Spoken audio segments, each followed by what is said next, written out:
The thing that inspires me most about what we do at Globotel is seeing the real impact we have on the lives of the owners of digital marketing agencies. That's what really excites me and inspires me about the business. This is Corne from Bizvideo, bringing to you the Heavy Hitters podcast series. Today we have Damian Papworth from Globotel talking about goal setting, especially in the start of 2018. Welcome, Damian. First of all, thanks Damian for joining me today. Pleasure. Always have to do that awkward little intro. Right. But yeah, Damian, tell us first of all, what do you do at Globotel? So Globotel, we help and support digital marketing agencies run better and more profitable businesses. Okay, and why do you do that? I don't know, it's a tough industry and it's something that an industry I've been involved in for 20 years now. Yeah. I enjoy it. I really enjoy in this industry seeing the impact we have on the lives of the owners of digital marketing agencies. Yeah, because just to give you some insight, Damian's target market is digital marketing agencies, web design companies, business coaches, what else? SEO, social media, graphic design, AdWords, businesses. And he provides the services to, execute on those products and services. Yeah, so we are basically an Australian-owned outsourcing company. So we've got a lot of staff up in offshore locations that are employees of ours that do service delivery to Australian-level quality standards, which is our key point of difference, I guess, is that our clients don't send stuff off to India. They send stuff off to a company that does service delivery Australian-level quality standards. And we do a lot of other stuff too to support our clients to run successful businesses. Like copywriting and social media. So that's all part of the services, but we do other stuff too, like we supply marketing offers, complimentary marketing offices and complimentary audits for sales intelligence. Training we do complimentary for our clients. We do seminars, webinars, all that kind of stuff to help agencies just run better businesses beyond the services that we do. That's awesome. And the thing is that they're not just in Australia there. You're in South Africa, where else? Yeah, so we're selling in Australia, South Africa, Canada, New Zealand, US, UK, and I think we've got a client in Poland too. Yeah. So that's And in most of those countries, you actually have team members situated there to manage that country. Yeah, so one of our points of differences is the relationship we have with our clients. Yeah. So we have people on the ground in the countries that we sell in, so that those relationships are real. So we're in January here. Everyone's goal setting. Yeah. What are you doing? What suggestions do you have for the, business owners and other agencies? Agencies, business owners. I think it's all the same. Yeah. First thing you've got to do when you get back to work, wish everyone a Happy New Year. Yeah. Happy New Year, Happy mate. New Year. I don't know if we even said that, but so wish everyone Happy New Year. Yeah. I've got a sort of process that I go through myself each year. A little thing that I do with my kids to start, to be honest. On New Year's Day, I sit down with my kids and we all do vision boards together. A little bit of fun. We take an hour. We make it put a bit of ceremony or ritual around it, and it just gets the creative side of thinking about how we want the year to go. So I do that with my kids, but I do that exercise with myself too, and that's pretty cool.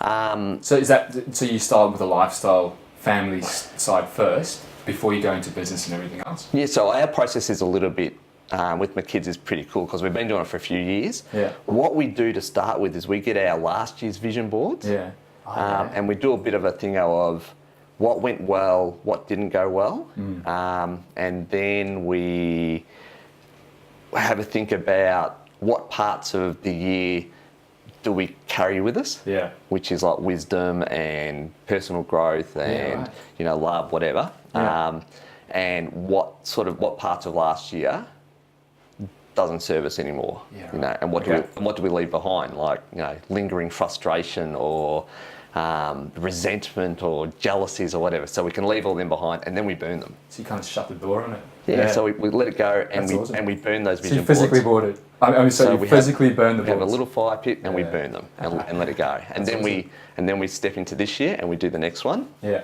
The next one is what do we want to do this year? And I leave the kids to do theirs exactly how they want to do it. If they want to chat about it later, they can chat about it later. With me, I try to break it into, logical categories. That's how I work. So I've got business, personal finance, spiritual, family, adventure, fun. Learning is an important one. What do I personally want to develop? Learning style. That's about it. I think there's probably something else there. Yeah, right. So, I mean, I guess our audience is definitely business owners. So let's hone in on the business side of things. So yeah, cool. I guess, what do you do from a business point of view with the goal setting? All right. So I guess, the vision board is just sort of, as I said, a fun thing. But it is good because it actually gets you to start to visualise and think about what you want to do. And what I do when I get to work on the first day then is, I don't actually even use the vision board, but it's already in my mind. And my thoughts have developed from when I've done that. So my thoughts have moved on. And so basically what I do is then I'll create a spreadsheet. And I create a spreadsheet, and the first part is my real goals, my solid goals, and they're all time bound. Similar categories. It's almost like targets in a way, so something you can measure. Yeah. So this year I want our growth this year to be this amount. At the end of the year, I want us to be invoicing this. I want the profit to be this. Personally, this is the role that I want in the business. I want to do this in the business. It's how my role is going to evolve. These are specific things I'm going to learn. These are the specific adventures I want to have. So I do personal as well as business related. But then I take the next step also, and so I have one page on my spreadsheet where you've got all those goals. Then each section of goals, so you've got business, you've got personal finance, you've got learning, you've got all those other ones. Each of them has a separate tab. And then I start to break down those goals. And it's such an important thing with goals is you can't just have goals, they're dreams. Right, you need to have an action plan. I see. Because so then you go in and create an action plan. That's right. So basically there's two types of action plans I create for each section of goals. One is where you've got stuff that you know what you need to do every week. I'll make a list of this is what I need to do every week. If I do this every week for this goal, I know I'll achieve it this year. So it's almost like creating a ritual every week, habits. Because exactly right. If you can create a habit with anything, right? So personal, so health, fitness, and obviously business. Well, health and fitness is another part of it. So that's another silo I have of goals that I have really specific. Really specific stuff about. So you're on the adventure side, like Damian loves diving. So you said to me before you're getting a like a globe, and then you pin where you've been diving. So I'm doing free diving at the moment. I'm really enjoying that. So there's two things I want to do. One is dive beyond 40 metres. And the second one is over the next few years I want to dive in 50 different really unique locations. Cool. So one part of that is get a globe, like a really nice desk globe, one of those really ornate ones, and every time I dive somewhere I put an X on it or something. So, but that's the other type of planning that I do. The other action plan is you've got your weekly tasks or habits. The other one is more project-based stuff where you don't necessarily do everything every week, but you need a next action, and a due by date. So the next step to move this project along. That's right. So you've got a next action with a due by date. And what does a project look like for you? What does that mean? Like, give us a real world example. For example, let's say one of the things, I've got a lot of staff in Pakistan. One of the things that I've had on my list, which I rarely have time to do, is go and learn their native language, which is called Urdu. So I've had a couple of false starts, but the next item might be go and find a regular online course, which could be through iTunes or it could be through the podcast or whatever. Something that I can find and it's going to deliver me content every week that I can go through. So I'll have to do this by this date. Or I want to write a book at some point. I know there's a lady down in Byron Bay who that's what she does. Make an appointment with this person by this date. So that next step. That's the next step, yes. Right. So it's not something that at this point I need to do every week, but that next step maybe will turn it into a next week. So you need to have either a weekly routine, ritual habit, or you need a project-based stuff which has to have a next step with the use by date.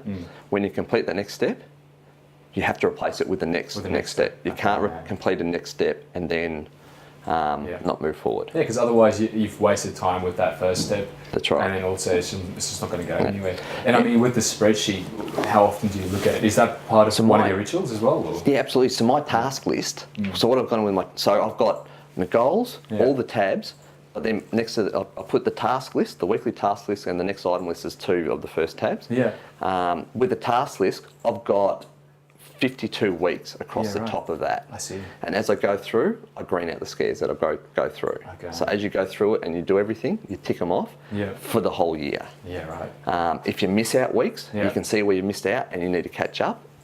But so that way, I guess it's very visual and it's overall. So big picture, you can see where you're lacking and where you exactly. And where you're succeeding as well. Yeah, and the other thing too is like we all have these times during the year where we go through a bit of a mind blank where you've got a half an hour, I don't know what to do. I've got nothing to do. Right. I'm just blanked out. It's been a tough week. I've blanked out. You've got somewhere to go where you can work out what to do. So and do you look at your bigger picture goals? So let's say you get drained or you're low on energy and you're like, oh, why am I even doing this? Yeah. Do you go back to those big picture goals? Yeah, I know I do that. Yeah. You've got to visualise. You've got to. That's how you keep your passion. That's it. Yeah. So what's your biggest passion with business, right? Why do you do what you do? I mean, how big is Globitel? How many people are involved? Yeah, so we've got just under 100 staff. Yeah, that's great. So it's quite large. I think, I started doing AdWords consulting and freelance and doing it for commission-based stuff. Yeah. But I think my real passion in business is, the creation of business, the creation of successful business. Digital marketing's been my industry for the last 15, 20 years, but I really enjoy creating that contained business, which is a process and a database basically, that's all business is, that's successful to all the stakeholders in the business. So all the stakeholders are owners, employees, clients, suppliers, customers. I said customers, they're very important. They've got to succeed from the business too. Yeah. I mean, we've done, just to give you some background. We at this stage we've created one video for Globitel. That was kind of like the overview. You call it the Euro, which I love. I love that word. We've just actually planned the second video, which is going to be a little more on the lead generation side. But we've spent a lot of time with Damian the last, how long? A few years anyway. Yeah. And what I always find, and I really look up to this, is his mentality is not win-win. It is win-win-win, right? So if your clients win, if their clients win, and you guys win, that's where you ultimately succeed. So we've actually built that into our business, that if the clients of our clients don't succeed based on our service, which means our clients don't succeed, we fail. So we need to make sure that our clients succeed through the success of their clients. And I guess that's why you've got that support and that free offering, that offering that you're there to help your digital marketing, your clients, so digital marketing agencies and so on, for them to succeed. So absolutely. Oh, awesome. Yeah. So I guess to bring this back to what we're talking about. So done a vision board, done our goal setting, got a task list, and got a way to measure that. The next 2 parts of the first week, and I block out the first week to do everything. Is the next part is we've had a whole year of business, and hopefully, we certainly do, hopefully you guys do, and everyone does keep their financials in a clear and well-documented way. We've got all this intelligence from the last year. We've got data, we've got monthly profit and loss, we've got budgets, we've got, all that kind of stuff. So logically you do this at the start of the financial year, but no one's got time. So in that first week when you've got time, I have a refresh there. So I look at all our facts and figures. I look at all the ratios of conversions and, from revenue or gross revenue to net revenue with cost of sales. How does that work? Cost per lead and all, everything else. How that works. And I look at how our variable expenses grow when our revenue grows. What's the percentage there? What's the margin there? And I take all that intelligence and I redo everything. So I'm just finished this morning redoing our budgets for this year and a 5-year forecast. Yeah, awesome. Based on all the additional intelligence that I've had, not in the last 12 months, but looking back to inception, basically. So that gives a really good, and what I do is I'll have, with our forecasting, I'll have a low target and aggressive growth stream. Okay. And, you know, the low is what's worst case scenario. The target is what we think we can achieve in reasonable. Yeah. And if we have a real belter of a year, what's that look like? I see. So I do that over 5 years. Yeah. And then the next step is it's simple. Like I've got the financials, I've got our targets, relook at our business plan, which then flows into the growth plan and marketing plan and sales plan, and just make sure that aligns with the new goals for the year, the business goals, and it aligns with the financials that we've reviewed based on what's our reality now, based on the last 12 months of data. Yeah, so right. that's my first week of a year. And then so optimizing. And I guess that comes back to, you know, when it comes to marketing, I mean, we're both in that marketing type of industry, right? You always say to me, you've got to look at, you know, the data. So when it comes to Google Analytics, as an example, why do you look at that data? Yeah. So that's super important because once you've got your goals, your financials, or so your goals into an action plan, plus your financials sorted out, then you do your business plan and marketing plan, make sure it's supporting everything. Yes. And most of this is tinkering because it's already there. Yeah. But just optimizing it. That's right. But you know, you fly blind if you don't measure stuff. Yeah. So Google Analytics is great. You know, it shows you the value of all the different marketing that you do that goes through your website. So only if you set it up right, only if you set it up and then attach goals to what your goals are. So attach goals to lead generation or online sales or inquiries or whatever. If you've got a sales funnel on your website, you can attach goals to every single stage. So you can see all the percentages and all that kind of stuff. You set that all up, then you've got the intelligence to make decisions. You know, I'm only getting sales from Google AdWords. You know, a lot of momentum there. You can put more budget in it because that's where you're getting sales for. A lot of risk too because, you know, if that changes, well, then you've got a real problem with your business. As soon as you've got competition, the ad spend becomes more per click. So that's where you get your SWOT analysis from, though. So you can say, well, AdWords is working, a lot of risk. Let's go and do Facebook advertising too, or let's do SEO also, because of this real data that you've got. So really important that you actually measure what you've committed to. Yeah, great. That's awesome. That's how I set up the year. Awesome. And you've done that. I mean, it's what days is it? Thursday? So it's Thursday. I'm now at the stage going through the business plan, marketing plan, sales plan. So then I should wrap that up easily by tomorrow. Perfect. So. And we've started planning the second video, which is awesome. Yeah, and go to podcasting. And that's for conversion, right? Because at the end of the day, you want to create leads out of that. With the Eurofilm, you know, it's there to, you know, show what you guys do, why you do it, and how you do it, and so on. And the second video is there to bring in leads, to optimize that conversion process. Yeah. So that, I mean, it's a small part of the overall marketing plan. Obviously, it gets us leads in. Yeah. There's still a fair bit of work there to do that after that, but that's all measured on. That'll all be measured on Google Analytics also, and that'll fit in somewhere in my marketing plan. And the marketing plan obviously fits into the overall business plan, which then supports the financial forecast we've done, which should support also the goals that we've set. So I guess to wrap all this up, right, let's leave the audience with one key takeaway. So one tip, right, what would that be? And especially thinking about goal setting and big picture, and remember at the start of the year, what would that be for you, Damian? I think the biggest tip would be, I mean, most of our clients and clients of their clients are in the small to medium business size. And the most common thing is that time-wise, things get on top of us with this size of business. You've got to make the time to step away to give yourself time to plan, time to measure, and time to review. So you're just stuck in operations. Well, you don't actually, you can't. You're reacting rather than proacting. So you've got to give yourself the space and the mental space too, so you can create and solve problems. Awesome. Otherwise, you're just administering your business. Basically, you're just responding and administering what's coming up. You need to give yourself the space.